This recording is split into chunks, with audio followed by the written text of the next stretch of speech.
अम्मी। मैं तेरी अम्मी नहीं। वो सिर्फ 6 साल की थी जब उसकी अपनी माँ दुनिया से चली गई। अम्मी आप मुझे क्यों छोड़ गए? बर्तन धुलवाना और घर के सारे काम करवाना उसकी रोजमर्रा जिंदगी बन गई। अम्मा मुझे माफ कर दो। नहीं, बाहर निकल जाओ। इसके बाप इमरान ने कुछ अरसे बाद दूसरी शादी कर लिया। क्या कर रही है? मुझे छोड़ दो, अब सुधर जा। अम्मी आप मुझे क्यों छोड़ गए?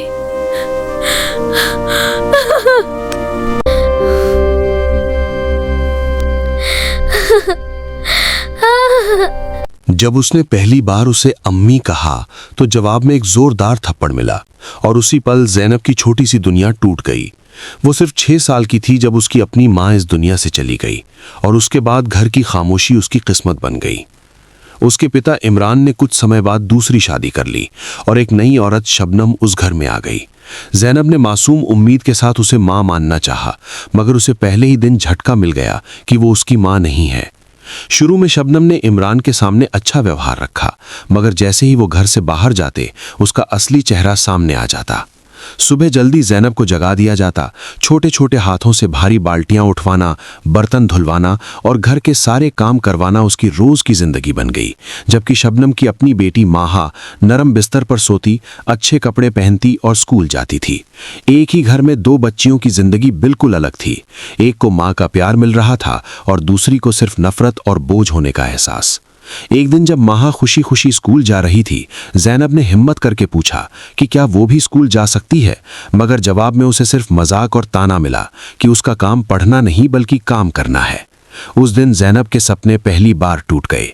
रात को वो आसमान की तरफ देखकर अपनी माँ को याद करती और चुपचाप रोती, मगर अब उसने सीख लिया था कि उसके सवालों का कोई जवाब नहीं। दिन गुजरते गए और उस पर जुल्म बढ़ता गया। एक दिन छोटी सी गलती पर उसे धक्का दिया गया और वो जमीन पर गिरकर घायल हो गई, मगर उसने आवाज नहीं निकाली क्योंकि उसे समझ आ गया था कि उसकी बात सुनने वाला कोई नहीं। जब उसके पिता ने उसके घाव देखकर पूछा तो वो कुछ कहने ही वाली थी कि शबनम ने तुरंत बात बदल दी और इमरान ने भी उसी पर यकीन कर लिया।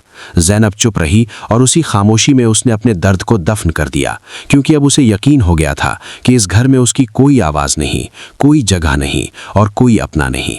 मगर उसे ये नहीं पता था कि उसकी जिंदगी में जल्द ही एक ऐसा मोड़ आने वाला है जो सब कुछ बदल देगा। वक्त गुजरता गया, मगर ज़ैनब की जिंदगी में कुछ नहीं बदला, बल्कि हर दिन पहले से ज्यादा मुश्किल होता गया। सुबह जल्दी उठना, बर्तन धोना, घर की सफाई करना और फिर चूल्हे के पास खड़े होकर काम करना उसकी रोज की जिंदगी बन चुकी थी। जबकि दूसरी तरफ माहा हर रोज साफ यूनिफॉर्म पहनकर बैग उठाकर खुशी खुशी स्कूल जाती और ज़ैनब दरवाजे के पास खड़ी उसे देखती रहती। उसकी आंखों में बस एक ही सवाल होता कि क्या वो कभी स्कूल जा सकेगी। एक दिन उसने हिम्मत करके माहा का बैग खोला और किताबें देखने लगी। रंगीन तस्वीरें और शब्द देखकर उसकी आंखों में चमक आ गई, मगर अचानक शबनम ने उसे देख लिया और गुस्से में उसकी किताब छीनकर फेंक दी और उसे उसकी हैसियत याद दिलाई। उस रात ज़ैनब चुपके से वही किताब उठाकर एक कोने में बैठ गई और धीरे धीरे अक्षर पढ़ने लगी। अब दिन में काम और रात में छिपकर पढ़ना उसकी आदत बन गई। थकान के बावजूद वो हार नहीं मान रही थी। एक दिन गांव की एक टीचर ने उसे काम करते देखा और उससे पूछा कि वो स्कूल क्यों नहीं जाती। ज़ैनब ने पहली बार किसी को सच बताया कि उसे काम करना होता है। जब टीचर ने पूछा कि क्या वो पढ़ना चाहती है तो उसने हाँ कहा और उसी हाँ ने उसकी जिंदगी बदल दी। अगले दिन टीचर उसके घर गईं और काफी बहस के बाद उसके पिता को राजी कर लिया कि ज़ैनब स्कूल जा सकती है। अगरचे शबनम खुश नहीं थी, मगर वो कुछ न कर सकी और उसी दिन ज़ैनब की जिंदगी में पहली बार उम्मीद की रोशनी आई। अगली सुबह वो स्कूल के दरवाजे पर खड़ी थी। दिल धड़क रहा था, मगर आंखों में एक सपना था और जैसे ही वो अंदर दाखिल हुई उसकी जिंदगी बदलने लगी। ज़ैनब की जिंदगी बदल तो रही थी, मगर आसान नहीं हो रही थी। अब उसकी सुबह पहले से भी जल्दी शुरू होती। घर का सारा काम, फिर स्कूल और वापस आकर दोबारा काम।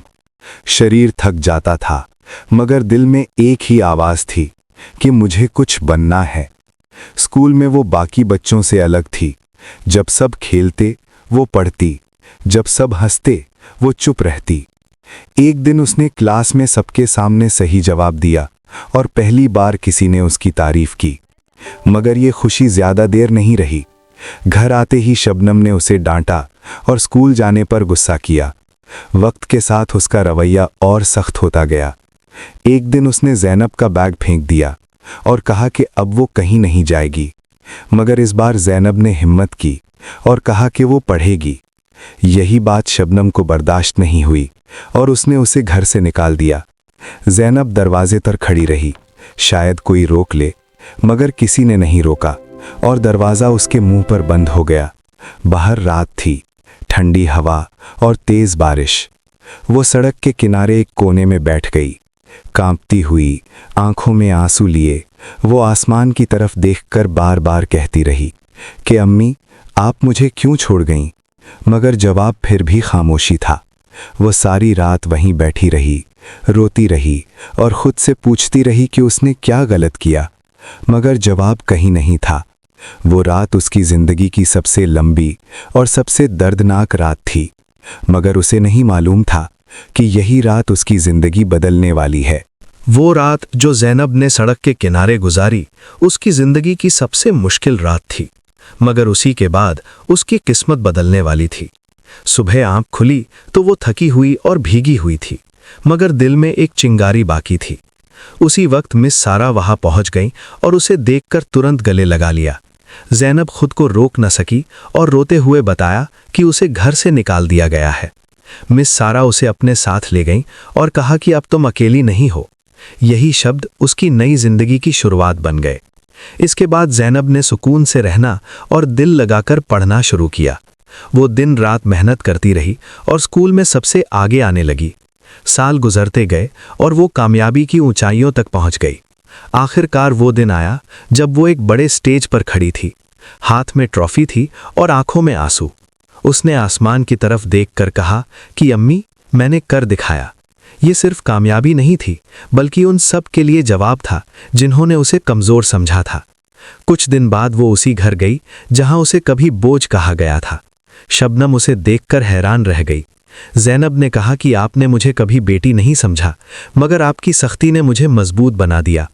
इसके बाद वो मुस्कुराकर वहां से चली गई, क्योंकि अब वो टूटी हुई बच्ची नहीं, बल्कि एक मजबूत इंसान बन चुकी थी। बाद में उसने एक स्कूल शुरू किया जहां वो उन बच्चों को पढ़ाती थी जिन्हें दुनिया छोड़ देती है, और हर बच्चे से कहती थी कि तुम अकेले नहीं हो।